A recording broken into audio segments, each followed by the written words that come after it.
Buenas tardes, profesor. Estaba presentando procesar civil. Recuerde que le dije que me chocaba. Ok, bienvenido a nuestra clase. Voy a tomar, aprovechando que Jesús se incorpora, a tomar un poquito de agua. Estábamos conversando de la curatela. Y estaba exponiendo yo la parte de la curatela. Ahora bien, culminando este tema, vamos a pasar a la adquisición de los derechos. Y dentro de la adquisición de los derechos en Roma, vamos a definirlos como... Muy buenas tardes, déjenme anotar a Jesús y a Yerilé. Jesús y Yerilé, bienvenida Yerilé a nuestra clase de hoy.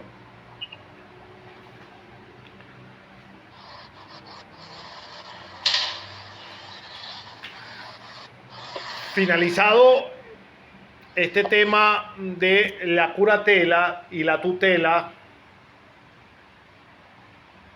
que en mi opinión me parecen pesados, a mí me parecen pesados, discúlpenme. Vamos a pasar a lo que vamos a conocer como la adquisición de los derechos. En la adquisición de los derechos vamos a tratar ciertos puntos que se van a referir en cuanto a la adquisición de los derechos.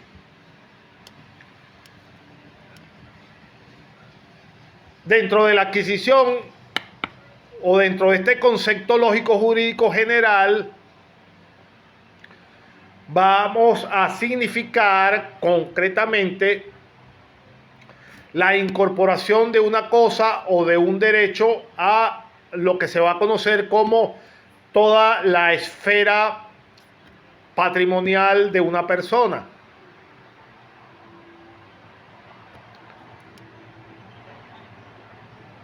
En el derecho privado existen varias modalidades para adquirir derechos. Varias modalidades de adquisición. No solo adquisición de derechos, sino adquisiciones de bienes, de dominios, inclusive de frutos, de lo que se conoce como medianería, inclusive la adquisición de nombres, etcétera.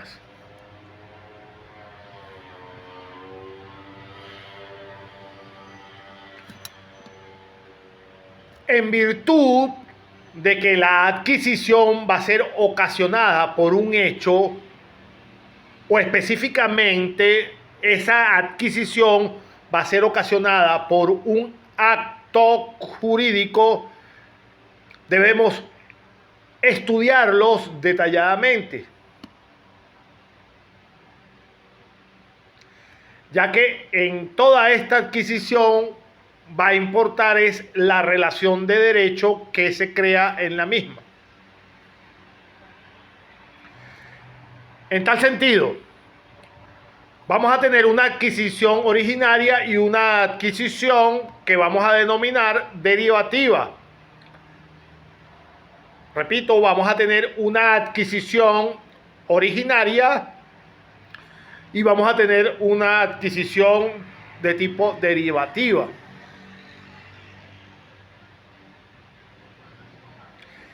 ¿Qué podemos mencionar que se entienda? Y no quiero hacerle la materia tan pesada, pero ¿qué se puede distinguir como una adquisición originaria?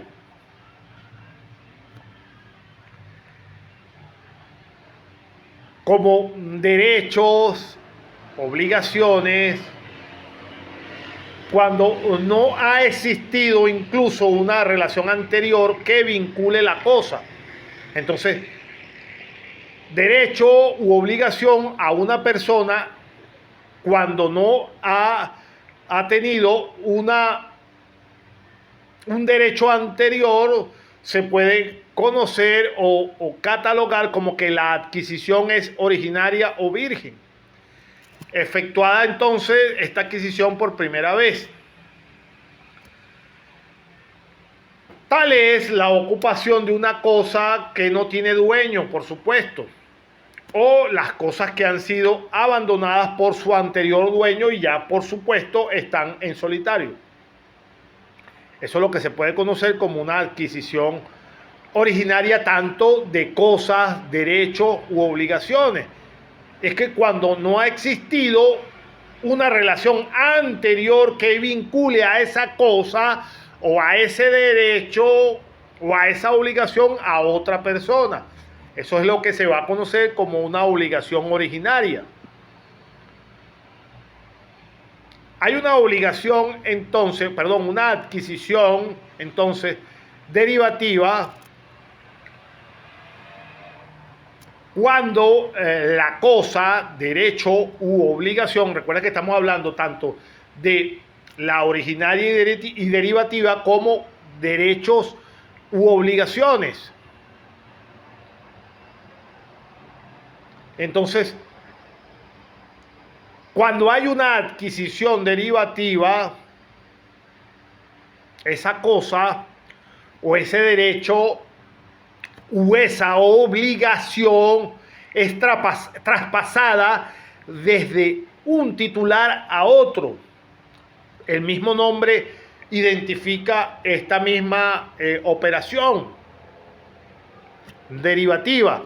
Proviene de otra persona, proviene de otro titular, de manera tal que va a ser una obligación que va a ser traspasada de un titular a otro. Hay una relación jurídica que se conoce como preexistente. Hay un traspaso de un dominio que puede ser pleno o con ciertas limitaciones, siendo por supuesto el principio general que nadie puede transmitir a otro más derechos de lo que él mismo tuviere. Repito, el principio general nos indica que nadie puede transmitirle a otro más derechos de lo que él mismo tuviere. Volvemos arriba con calma. Ya son las 6:24. Entiendo que a veces se hace un poco pesada por la disertación. La materia no nos estamos viendo cara a cara. Yo a veces comprendo un poco, por eso es que pregunto cuándo me están escuchando o no. Hay una forma u otra de manejar la materia. En este aspecto había que organizar toda la parte de tutela y curatela y dar la parte de adquisición.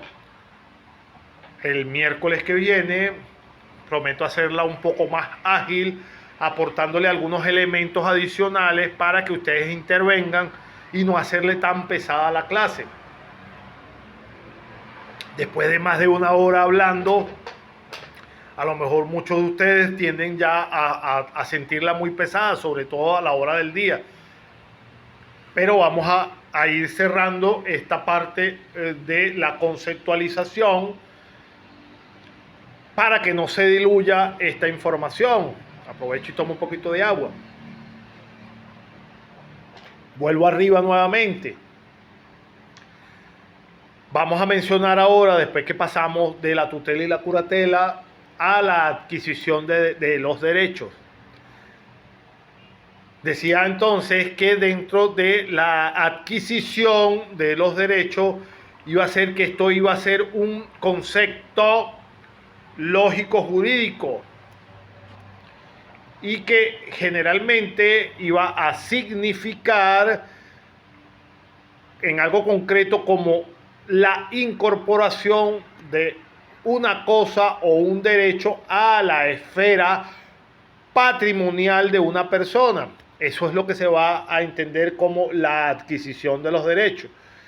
Es la incorporación de una cosa o un derecho a la esfera patrimonial de una persona. Les había mencionado que en el derecho privado iban a existir varias modalidades de la adquisición de derechos. Y que de esos derechos podían ser bienes de dominio, o podían ser frutos, o podían ser medianerías, podían ser derechos de nombre, y pare usted de contar, pero era simplemente la incorporación patrimonial de una persona en cuanto a la adquisición de esos derechos. Y entonces les mencionaba que dentro de la adquisición de los derechos íbamos a tener una adquisición originaria y una adquisición derivativa. ¿Y cuál iba a ser la originaria? Su nombre lo indica perfectamente, es aquella cosa o derecho que no tenía ningún tipo de relación anterior que lo vinculara con otra persona. Su nombre mismo lo indica, adquisición originaria. Y vamos entonces a describir como una adquisición derivativa cuando la cosa, el derecho o la obligación iba a ser traspasado de un titular a otro.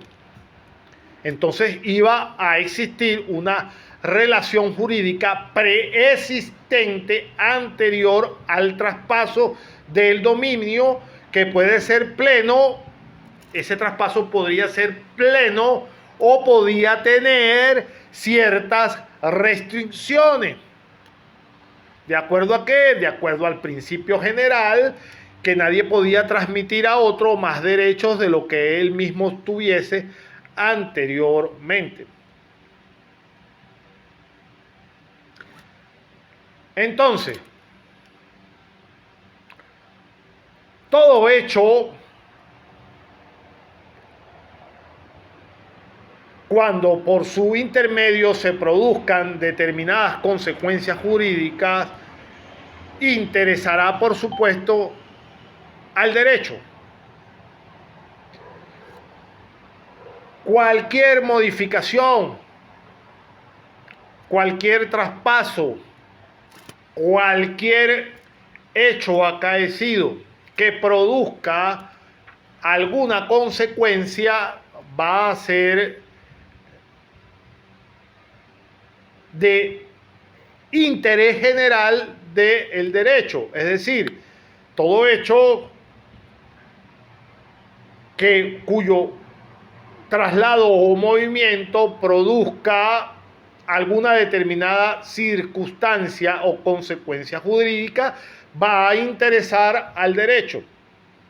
Cuando esos hechos se producen naturalmente, van a ser llamados hechos voluntarios. Cuando dichos hechos se produzcan por obra manifiesta o querida por el hombre, se van a denominar hechos voluntarios. Repito, vamos a tener hechos no voluntarios y vamos a tener hechos jurídicos. Estamos hablando de hechos jurídicos voluntarios y hechos no voluntarios. Cuando un hecho que produce un efecto jurídico natural lo vamos a denominar hecho no voluntario. Cuando un hecho que produce efecto jurídico se va a producir por obra de alguna voluntad manifiesta de otro hombre, lo vamos a denominar hechos jurídicos voluntarios. Los hechos no voluntarios pueden ser solamente naturales, como el transcurso del tiempo. Por ejemplo, pero también son no voluntarios aquellos en los cuales interviene el hombre como ser natural, sin tomar en cuenta su voluntad, como por ejemplo, que es un hecho no voluntario que no depende de la voluntad del hombre: la muerte, el nacimiento. Son hechos espontáneos de la naturaleza vital que se producen, querramos nosotros o no querramos. Entonces, cuando interviene directamente la voluntad del hombre, estamos en presencia de hechos voluntarios, jurídicos. Recuérdense que el nacimiento y la muerte son hechos jurídicos, pero que no van a depender de qué, de la voluntad del hombre. Son hechos que se suceden por la naturaleza. Pero cuando un hecho jurídico se produce por la voluntad del hombre, lo vamos a percibir como hecho voluntario. Y entonces, para finalizar, vamos a realizar una clasificación de los hechos jurídicos. Si nosotros entonces vamos a definir los hechos jurídicos como los acontecimientos que van a producir consecuencias jurídicas, los podemos también clasificar, así como lo clasificaron en la antigua Roma. Y entonces lo vamos a clasificar.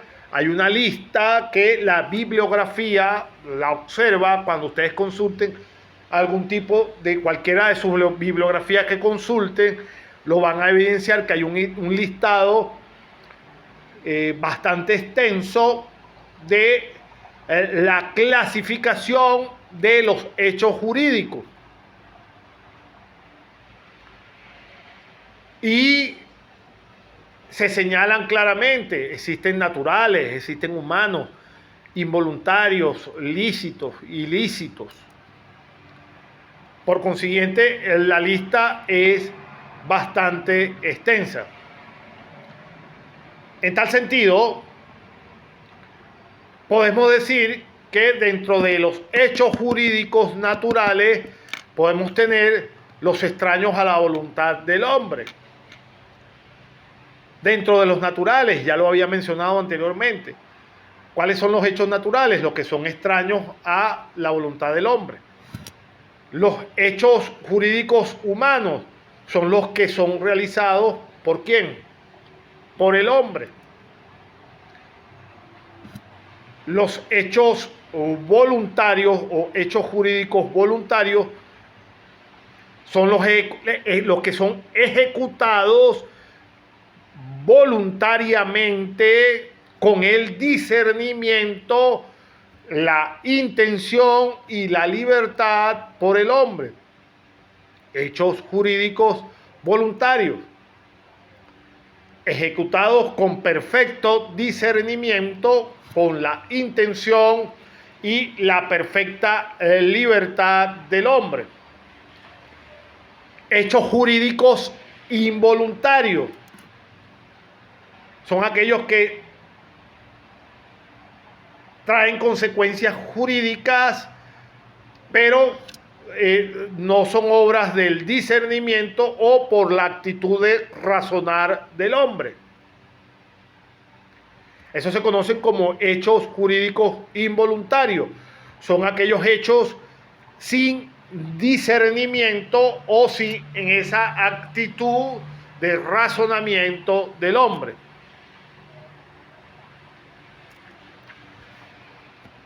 Tenemos los hechos lícitos. ¿Cuáles son los hechos jurídicos lícitos? Indudablemente los hechos jurídicos lícitos van a ser todos aquellos que son permitidos por las leyes o por lo menos son todos aquellos hechos que no son prohibidos. Decimos que son un hecho jurídico lícito, aquellos todos los que son permitidos por las leyes o que en su defecto inclusive no son prohibidos por las mismas. ¿Y cuáles son los hechos jurídicos ilícitos? Los hechos jurídicos ilícitos, su mismo nombre lo indican, son aquellos que son ¿qué? Prohibidos por las leyes. Entonces, dentro de esta amplia, insisto, cuando ustedes verifiquen su bibliografía van a encontrar un sinfín de hechos jurídicos y cuya clasificación es súper extensa, pero es de mucha significancia describirlas e internalizarlas porque sí tienen una gran importancia la clasificación de los hechos jurídicos. Entonces vamos desglosándolo, lo hemos dicho con anterioridad en este momento. Volvamos a concretar, hablamos de los hechos jurídicos naturales. ¿Y qué decíamos de los hechos jurídicos naturales? Que eran extraños ¿a qué? A la voluntad del hombre, son hechos que se producen sin que el hombre intervenga, hechos jurídicos naturales. ¿Cuáles son? Se los dijimos anteriormente, los más sencillos: la muerte, la vida, la enfermedad. Hechos jurídicos humanos, por supuesto, el mismo nombre lo indica, son todos aquellos realizados por los seres humanos. Hechos jurídicos voluntarios son los que son ejecutados, por supuestamente, si son voluntarios, es con la voluntad, pero con esa voluntad tiene que llevar concatenada el discernimiento, la intención y, por supuesto, la libertad de haber hecho ese hecho jurídico. Para ser considerado un hecho jurídico voluntario tiene que tener esos elementos, tiene que haber sido ejecutado con discernimiento, con la intención de hacerlo y con plena libertad.